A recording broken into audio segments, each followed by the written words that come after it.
विश्वसर्ग विसर्गादि नवलक्षणलक्षितं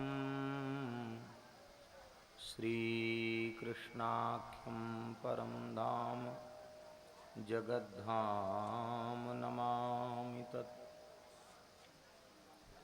प्रह्लाद नारद पराशर पुंडरीक व्यासाम्बरीश शुकशौनक भीष्मदाल्व्यान् रुक्माङ्गदार्जुन वसिष्ठ विभीषणादीन् पुण्यानिमान् परमभागवतान् नमामि। वाञ्छाकल्पतरुभ्यश्च कृपासिन्धुभ्य एव च पतितानां पावनेभ्यो वैष्णवेभ्यो नमो नमः। भक्त भक्ति भगवंत गुरु चतुरनाम बपुएक, इनके पद वंदन किए नाशे विघ्न अनेक। जन्माद्यस्य यतोऽन्वयादितरतश्चार्थेष्वभिज्ञस्वराट् तेने ब्रह्महृदाय आदिकवये मुह्यन्ति यत्सूरयः। तेजो वारिमृदां यथा विनिमयो यत्र त्रिसर्गो मृषा धाम्ना स्वेन सदा निरस्तकुहकं सत्यं परं धीमहि। धर्मः प्रोज्झितकैतवोऽत्र परमो निर्मत्सराणां सतां वेद्यं वास्तवमत्र वस्तु शिवदं तापत्रयोन्मूलनम्। श्रीमद्भागवते महामुनिकृते किं वा परैरीश्वरः सद्यो हृद्यवरुध्यतेऽत्र कृतिभिः शुश्रूषुभिस्तत्क्षणात्। निगमकल्पतरोर्गलितं फलं शुकमुखादमृतद्रवसंयुतं पिबत भागवतं रसमालयं मुहुरहो रसिका भुवि भावुकाः। यं प्रव्रजन्तमनुपेतमपेतकृत्यं द्वैपायनो विरहकातर आजुहाव पुत्रेति तन्मयतया तरवोऽभिनेदुस्तं सर्वभूतहृदयं मुनिमानतोऽस्मि। यस्वानुभावमखिलश्रुतिसारमेक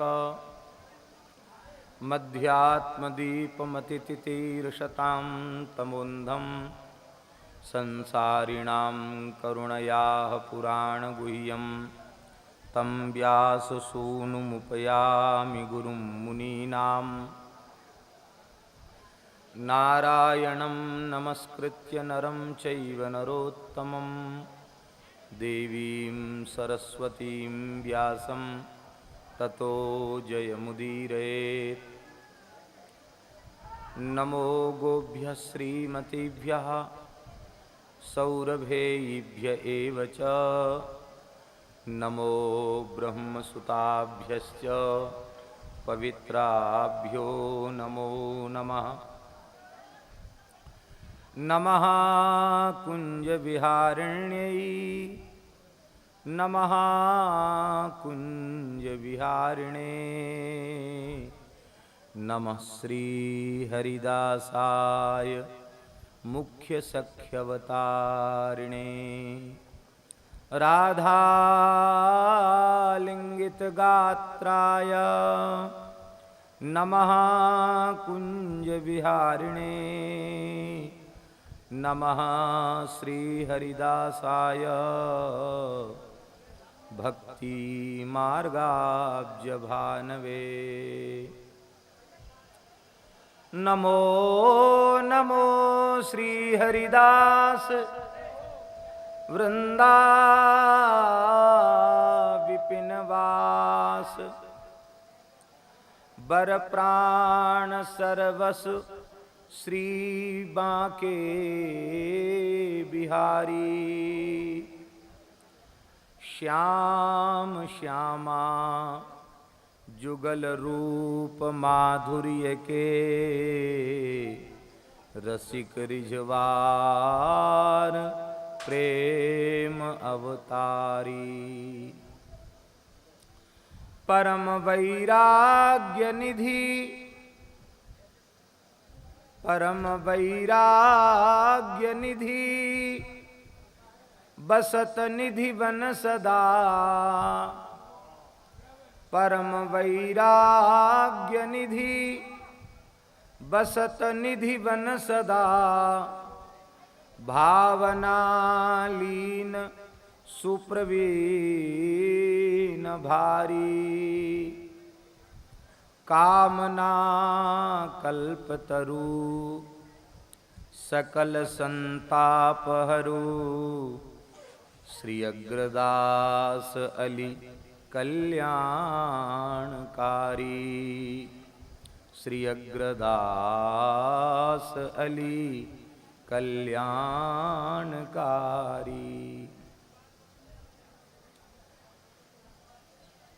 श्री आसुधीर उद्योत कर। रसिक छाप हरिदास की। श्री आसुधीर उद्योत कर। रसिक छाप हरिदास। श्री आसुधीर उद्योत कर। रसिक छाप हरिदास की। धीर उद्योत कर।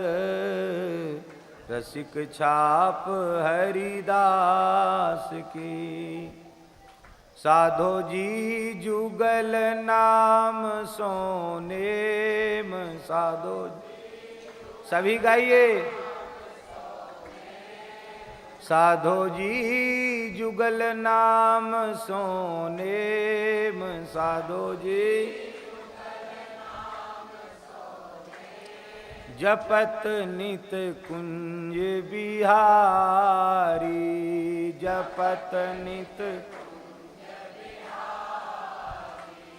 जपत नित कुंज बिहारी। जपत नित साधो जी अवलोकत रहे केली। साधो जी अवलोकत रहे। साधो जी अवलोकत रहे केली। साधो जी सखी सुख के अधिकारी। सखी सुख के अधिकार। सखी सुख के अधिकारी। सखी साधो जी गान कला गंधर्व। साधो जी साधो जी गान कला गंधर्व।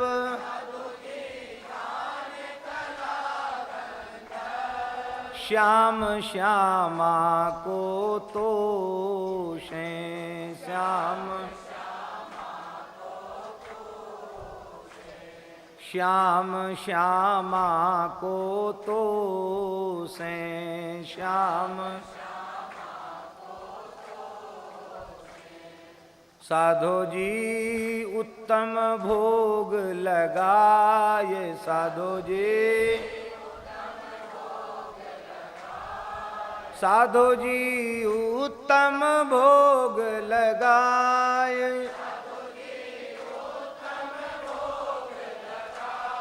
मोर मरकट तिमि पोषे, मोर मरकट,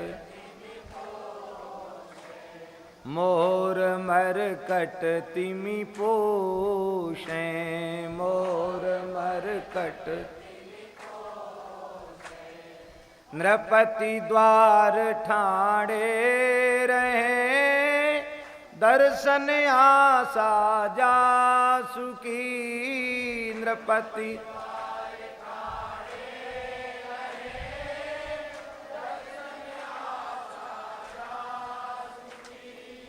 नृपति द्वार ठाणे रहे, दर्शन आशा जासु की।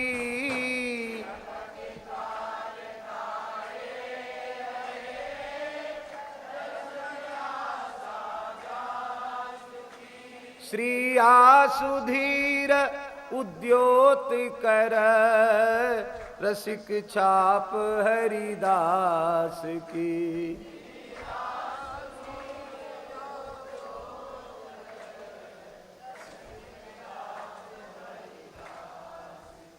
श्री आसुधीर उद्योत कर, रसिक छाप हरिदास की।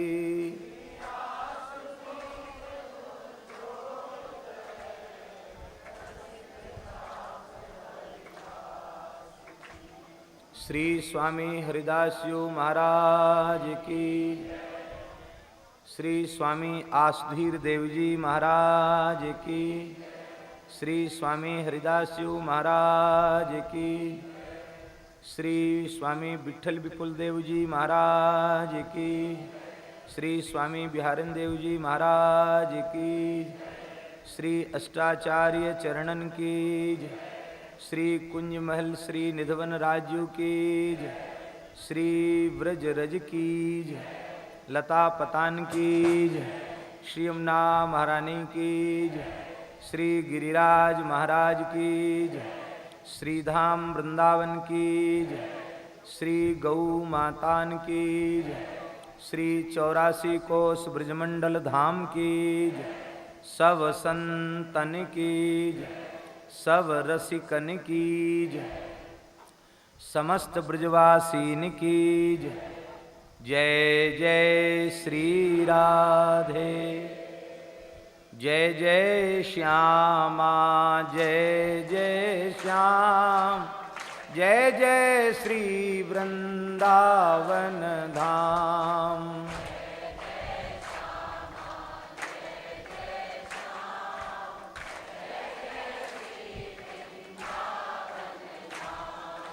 जय जय श्यामा, जय जय श्याम, जय जय श्री वृंदावन धाम।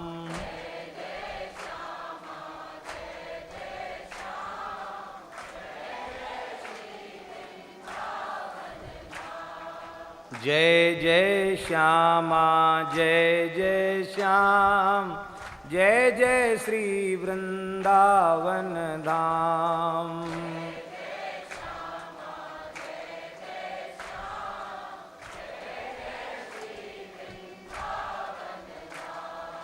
जय गोवर्धन जय व्रजधाम, श्री यमुना जी ललित ललाम। जय गोवर्धन जय व्रजधाम, श्री यमुना जी ललित।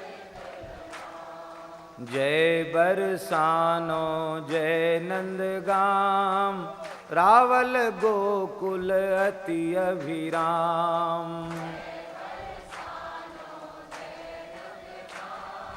रावल गोकुल अति अभिराम, रावल गोकुल अति अभिराम, रावल गोकुल।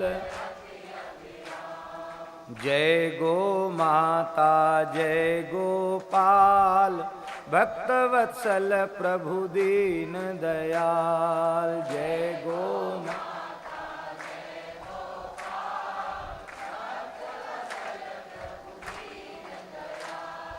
कुंज बिहारी श्री हरिदास, विठ्ठल विपुल विहारिणी दास। कुंज बिहारी श्री हरिदास, विठ्ठल विपुल विहारिणी।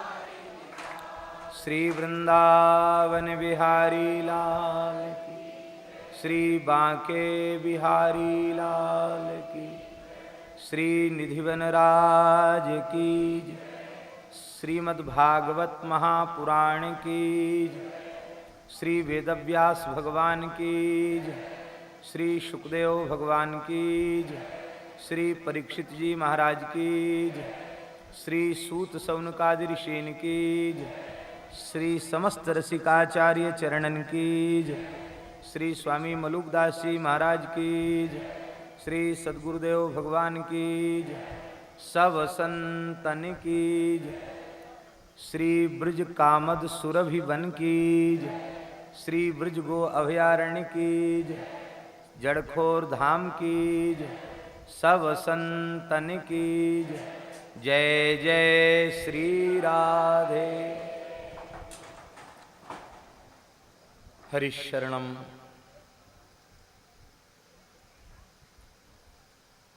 अनंत सौंदर्य माधुर्य लावण्य निधि,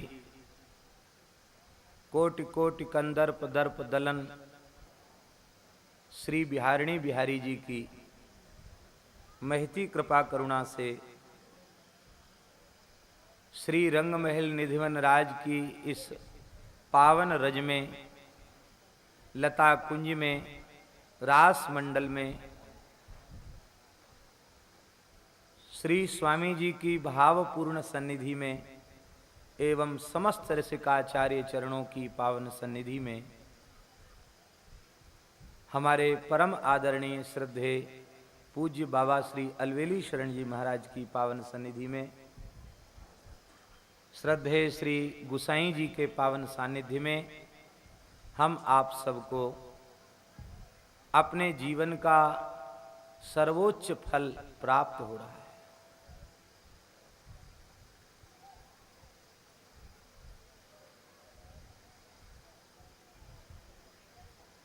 और जगह तो वर्षा ऋतु में वर्षा ऋतु का धर्म आता होगा, पर हमारे श्रीधाम वृंदावन में श्री बिहारिणी बिहारी जी की सेवा में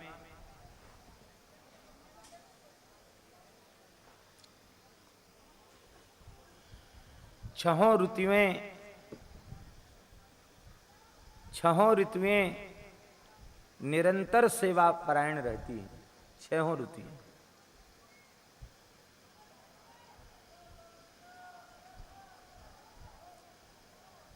यह श्रीधाम वृंदावन दिव्य है। कल हम चर्चा कर रहे थे, घनघोर रस की वर्षा हो रही है। यहां बरसने वाला जल भी जल नहीं है, रस ही है।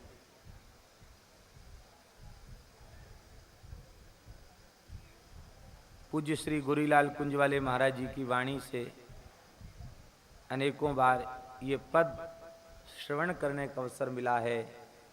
नमो नमो जय श्री वृंदावन, नमो नमो जय श्री वृंदावन। रस बरसत घन घोरी,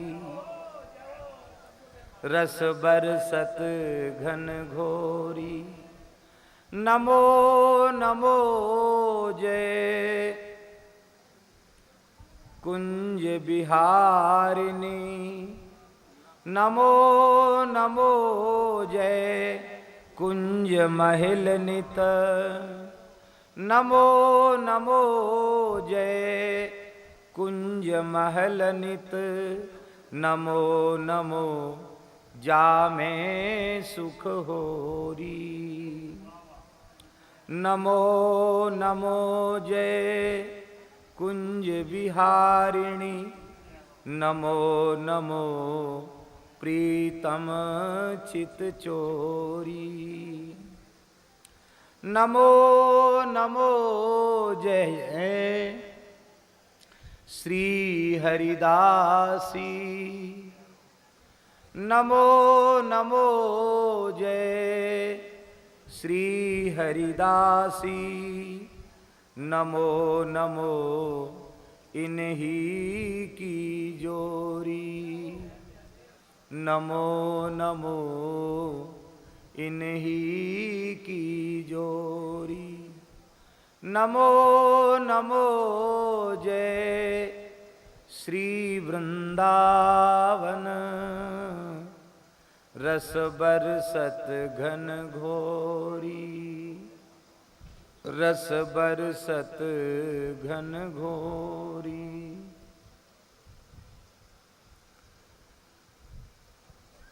अब प्रार्थना है श्री स्वामी जी के चरणों में, श्री निधनराज के चरणों में, इन लता पताओं के चरणों में, श्री ब्रजरज रानी के चरणों में, कि ऐसा रस बरसे कि हम लोग बाहर भीतर से सराबोर हो जाएं। हमारा अधिक मास का यह पुरुषोत्तम मास का यह निधन राज का दिव्य महोत्सव हमारे जीवन को उत्सवमय बना दे।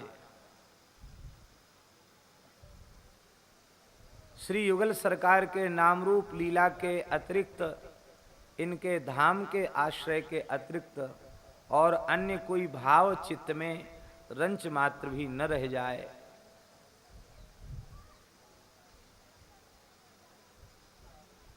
यह दिव्य कथा महोत्सव, इसका लाभ श्री बिहारी जी स्वामी जी की कृपा से हम लोग तो ले ही रहे हैं, और न जाने कितने भाग्यशाली जीव इस कथा का लाभ ले रहे हैं। जो यहाँ बैठे हैं इस रज में, इस कुंज में, वे तो अत्यंत भाग्यशाली हैं ही।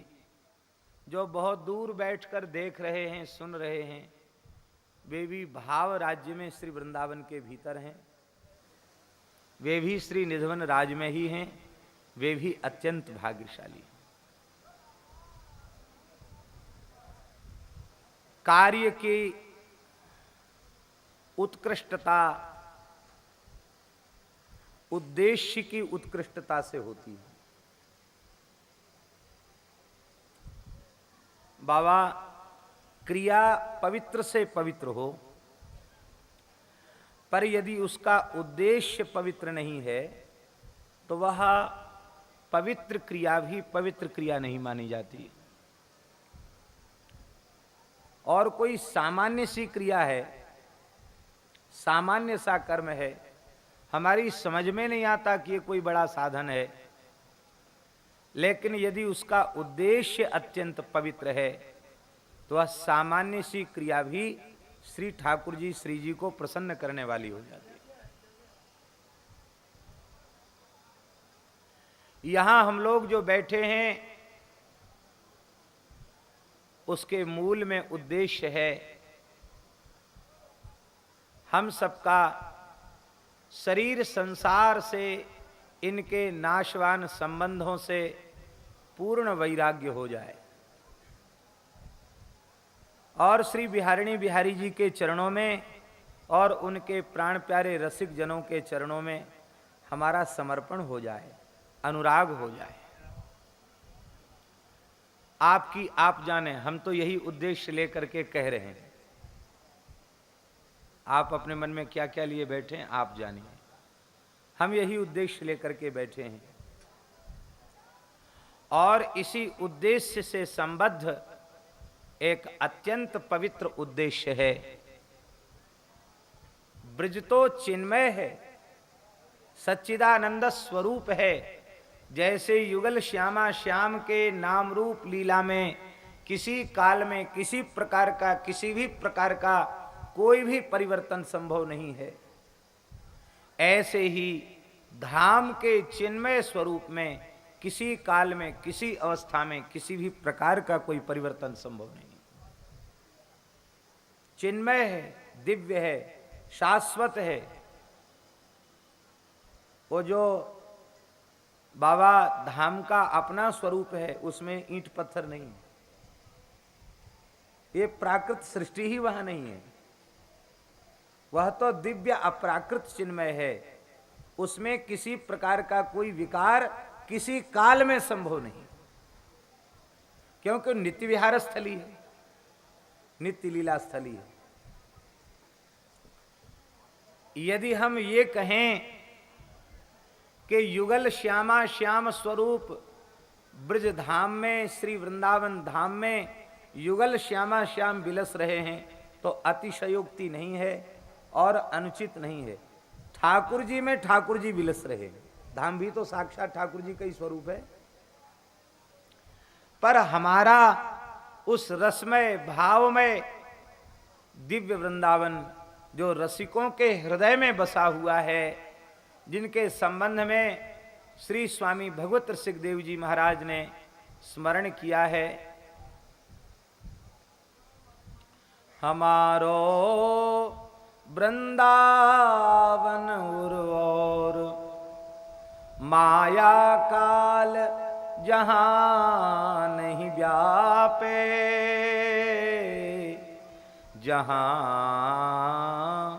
रसिक सिर मोर छूट जात सद असद वासना, छूट जात सद असद वासना, मन की दौरा दौर भगवत रसिक बतायो श्री गुरु अमल अलौकिक ठोर, हमारो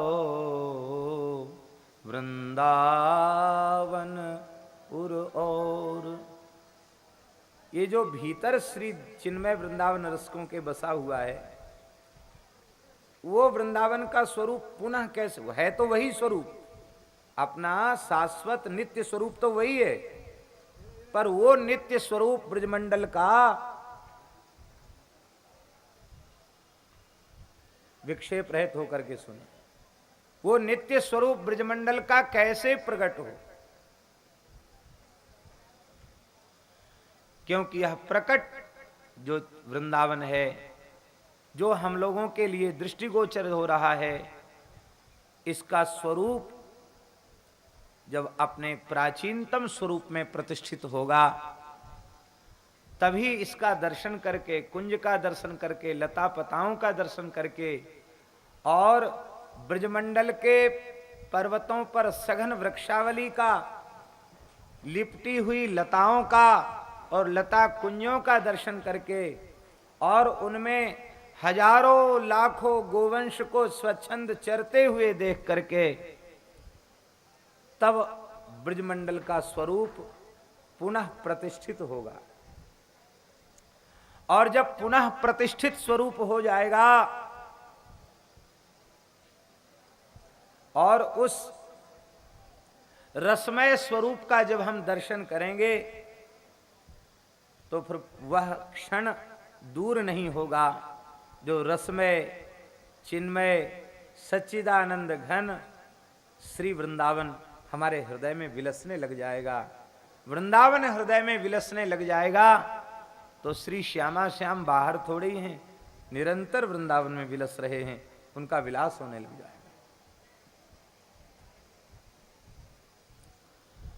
और यह हम लोगों के दोष से, असावधानी से, हम लोगों के पाप से जो यह बाह्य प्रकट स्वरूप विकृत हुआ है, उसको पुनः प्रतिष्ठित किया जा सकता है केवल एक उपाय से।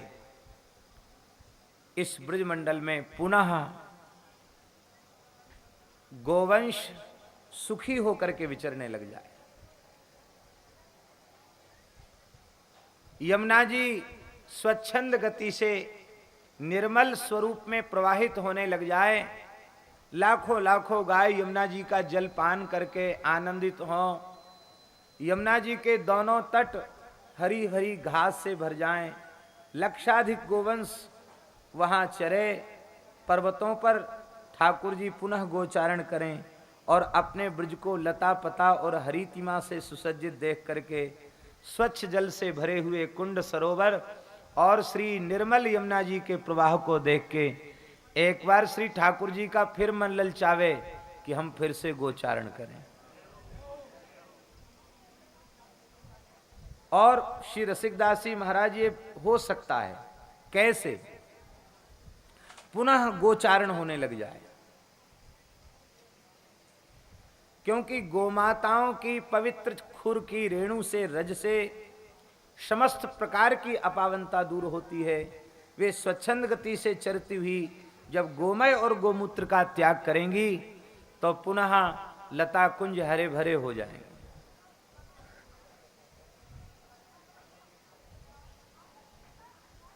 लता कुंज हरे भरे हो जाएंगे।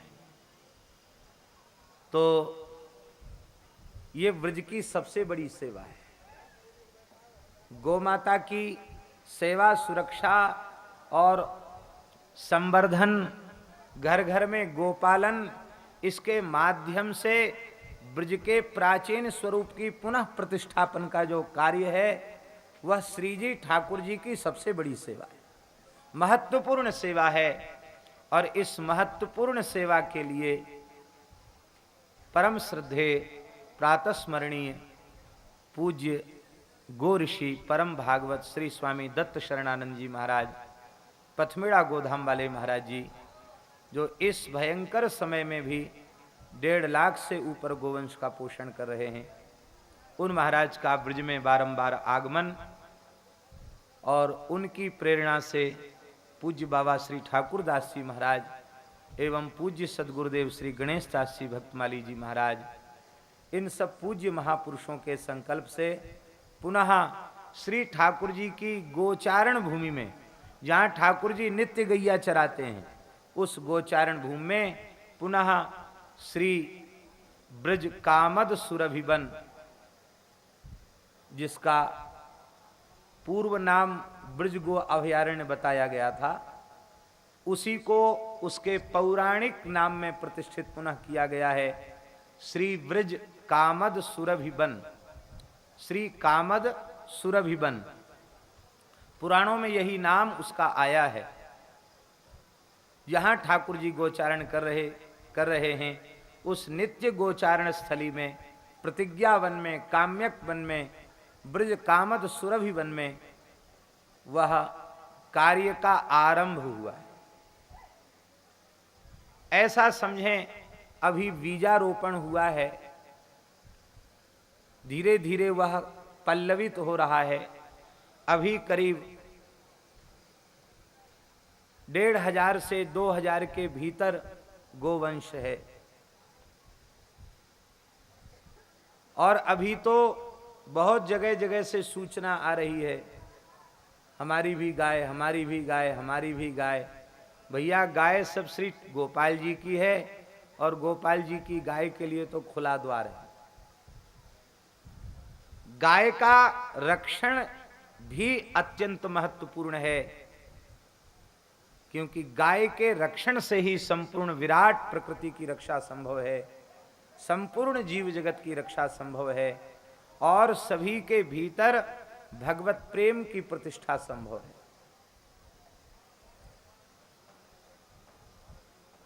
संरक्षण अत्यंत महत्वपूर्ण है, और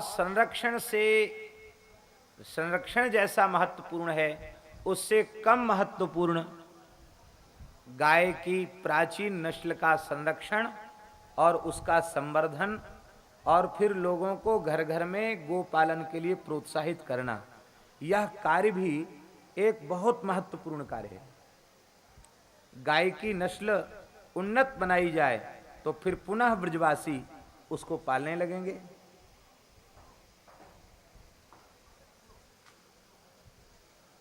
और गव्य पदार्थों का उचित मूल्य,